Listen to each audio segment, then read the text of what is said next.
I'm Daine Smith with Smith & Sons Heating and Cooling. Hope you're well. And I'm AJ Smith with Smith & Sons Heating and Cooling. As this season's progressed and this been extremely cold, just unprecedented cold that we've had over the past few days, AJ and I just wanted to have a candid conversation about some things that we saw that might could help or be of assistance, at least as it's related to power consumption and being conservative through that, and creative ways maybe to assist in some of those outages with some of the problems that comes with being without power, especially in those extremely cold seasons. So we appreciate your time and attention, and we're just going to dig right in. So AJ, when your mom and I got up on Saturday morning, the power was off. It had not been off tremendously long, and the only way that we knew it was off is we heard our generator running, because we obviously have a whole house generator. Do you have a whole house generator? No, I do not have a whole house generator, so when I woke up it was about 40 degrees in my home, and I was plumb upset about it. So I'm hoping you can tell me some ways I can get around that without having a generator right now. Sure, absolutely. So a number of things. The first thing that happened is I'm thinking, gosh, is there an accident? Did we have a tree down? Because we did have those high winds leading into that. Is this something that's going to be a long-term outage, or is this something that, gosh, the power's going to be back on in 30 or 45 minutes? Which matters, because if we have any idea on that length of time, it really helps us understand how we're going to respond. Again, fortunately for us, we had the whole house generator, so we woke up and all the lights were on, everything was kind of business as usual. But the first thing that I did, I said, oh my goodness, we've got to turn off our heat pump. Right. While our generator is sufficient to run our air conditioning and it's sufficient to run our heat pump, it will not run our auxiliary heat, our emergency heat. Since it won't run our emergency heat, and we were in the teens, our heat pump's ineffective, the best thing for us to do at that point was just to turn it completely off. Right. And then we rolled over to an auxiliary source of heat. But what is this, and how is it effective in temperatures when it gets down to the teens? So, because we needed to turn the heat pump off, because our generator is not designed, the generators in general are not designed to run that type of auxiliary heat load, we were just able to shut that completely down and turn on our auxiliary source of heat, left it on until the power turned off. It got, truthfully, the negative really is our auxiliary source of heat is only in the living room. So it being only in the living room, it was colder in some of the other rooms of our home, but that was all right. So now this runs on LP gas then? It does. And it's completely dependent or independent and does not need generator or a source of electricity? Absolutely, that's correct. Right. That's absolutely correct. One thing that is always really concerning to me anytime someone's power's out, or even if it's just that their heat's out, if we have an extended period of time where we don't have any heat in the home, and it's that cold outside, and that temperature begins to permeate the walls, and now we've got that cold temperature inside, and especially if you vacate the home, which a lot of people do, because gosh, it's so cold, I can't stay here, there's nothing I can do, I'm going somewhere where I can warm up. Well, what happens then is you'll find that your water will freeze. We had numerous calls with people's water freezing on Saturday and in the sun. So that brings us to several points. Point number one, if you've got a whole house generator, that is great. It really is. That is not a substitute for an auxiliary source of heat. It's just not. The generators are bought and sold in KWs. We sell them. And what's the biggest selling unit is how many KW?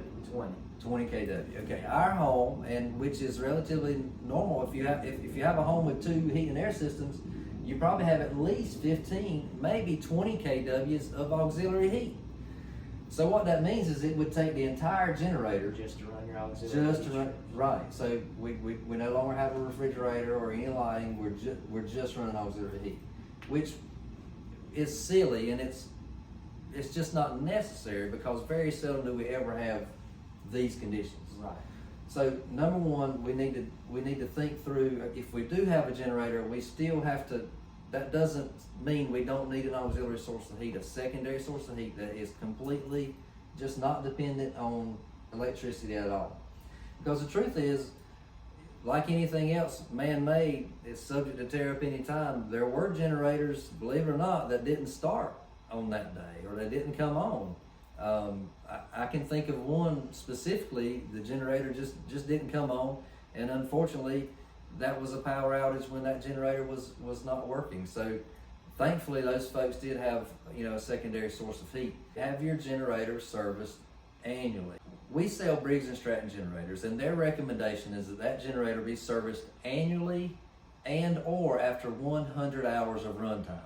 So our recommendation is that they be serviced in the spring, and then we're leaning into hurricane season. Right. But then if we were to have a hurricane and it ran for 4 or 5 days, I mean, it's really performed well and it ran 100 hours, go ahead and have it serviced again in case there is another outage. I mean, preventative maintenance on those is paramount, as it is on your heat and air conditioning system, especially if we get into another situation where Duke Energy is doing these rolling blackouts. Did you know about the rolling blackouts? I didn't until it was about 40 degrees in my house. I didn't know about it. Yeah, so like we didn't get a notice, hey, we're going to cut your power off tomorrow at 7 a.m. and it may or may not be off for an hour or 6 hours. We didn't have that luxury. So, but what they did do up front, and especially after the rolling blackout started, is they said, hey folks, please conserve energy. Anything that you don't have to use, don't use.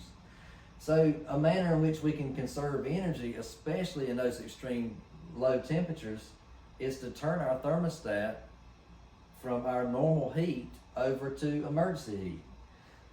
Some of the older thermostats, that's labeled very well, and you just slide it from, you got cool, off, heat, and then EM heat. That means emergency heat.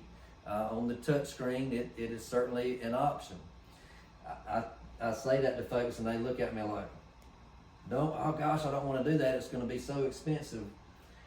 Well, what we know is that heat pumps are not effective in the teens. They don't heat well. That's the reason that we have an auxiliary heat and an emergency heat. And quite frankly, we were in a state of emergency. So what I would have recommended to anyone, and what we did here, is we turned our thermostat to emergency heat. That conserved electricity. You say, well gosh, how did it conserve electricity? Our heat pumps, again, they're not effective at that level, but they're still trying to operate because that's what we're asking them to do. So you're saying that I should run solely my heat strips by themselves rather than run the heat strips in addition to the heat pump? Absolutely, because the compressor's not effective and it's not heating well. That's the reason the auxiliary heat's on to assist it. So let's just go ahead and cut our losses. Turn that compressor off and just heat with your auxiliary heat. Which doesn't run the unit ragged in the compressor either. We're conserving some of the lifespan in the compressor by not overworking it, correct? Sure, and in those extremes, because it's just constantly going from heat to defrost, from heat to defrost, and that entire time we're not really gaining any ground inside at the thermostat other than what our auxiliary heat's doing anyway. Right. One more thought. Let's look at the thermostat and show everyone that has these touchscreen thermostats how to flip that thing over to emergency heat, because most of them are set on automatic, and some folks don't even know that that's available. We try to go through that in installation, things of that nature, but there's a lot of these touchscreen thermostats out there, and if you don't know where that emergency heat setting is, it may be difficult to find, so we'll make sure we show. All right, so now we're going to switch our HVAC system from heat to auxiliary heat. First, we're going to come over here to System, click on the Systems tab. You have several options here. You have Heat, Cool, Auto, Off, and EM Heat. EM Heat stands for Emergency Heat, so we're just going to click Emergency Heat, and then click Done. You'll hear a little click, and now you successfully switched your HVAC system to emergency heat. We just need to turn that thermostat from heat over to emergency heat. That will conserve energy for us, help us to heat our home better, and it also is a lighter load on the grid. So maybe enough of that would be enough conservatism to keep Duke from having to do the rolling blackouts. I don't know. I'm not getting into all of that, but just saying, for us in our homes and you in your homes, the thing to do when we get down below 23, 24 degrees is to just turn our thermostat over to emergency heat and decide, This is an emergency, because that's what it is. An on-demand water heater, as long as the power is on, that water heater, that on-demand LP gas water heater, which we love, if you have one, you love it, it's protected. So there's a small electric heater inside the water heater that keeps that water heater from freezing.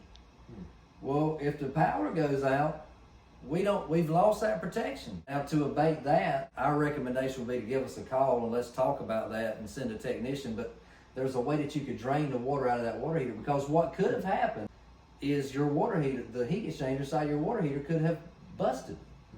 Anytime you have something freeze like that on your water system, that it needs to be dealt with straight away. It needs to be dealt with right away, or it's going to turn into busted pipes, busted parts, and replacements of things. If you can get the water flowing again, then all of that's put to bed, and there's really no worry. Other than that, the best thing to do is shut the water down, remove the pressure, open all your faucets, and just let it do whatever it's going to do, and just wait until it's warmed up enough that you're confident everything is thawed. If not, it's certainly going to lead to some damage. Another call on Saturday, a customer called and they didn't have any water. Well, that's obviously a different problem. First question was, are you on well water or are you on city water? If you're on well water, then we're not going to have water until the power comes back on. This individual never lost power. He had something that froze in his pump house, and he lost all the water. It's important, if we're going to be down in those types of temperatures, that we put heaters in our pump houses, or that we leave a small amount of water running somewhere in a sink until the next morning when it warms up. There's just a number of things that we can do and that we wanted to share with you as recommendations, so to speak. So if this happens again, we can all be a little better prepared and treat it. If we treat it as an emergency on the front end, going into this thing, and just know, hey, gosh, you know what? We need to leave a little bit of water running. We need to make sure we've got some gas. Let's get, we don't have a set of gas logs, don't want one, but we did have this spare indoor safe heater that's prepared to go. Let's make sure that it's lit. We had our heat pump serviced and our auxiliary heat works. So if it gets down below 22, 23 degrees, we can shut that compressor down, and we know that our auxiliary heat's going to do the best that it can do until we finally warm back up. So you're saying that these preventative measures that we can take are key to keeping us warm and comfortable when it's 15 degrees outside? Yes, it was cold. My goodness, it was cold. We hope that these tips have been useful to you, and we hope that we can help keep you comfortable in these extreme conditions. If you need generator service, HVAC service, hot water heater service, or gas log service, or if you're interested in a quote to have any one of these items installed, please give us a call at 910-862-2622, and we would love to help you with whatever we can to make sure that you stay comfortable. Smith & Sons Heating and Cooling. Keeping you comfortable. At Smith & Sons Heating and Cooling, we are your trusted, licensed, and insured HVAC experts, taking care of all of your commercial and residential needs. From home generators to water heaters and all of your HVAC needs, visit us online at smithandsonshvac.com. That's smithandsonshvac.com.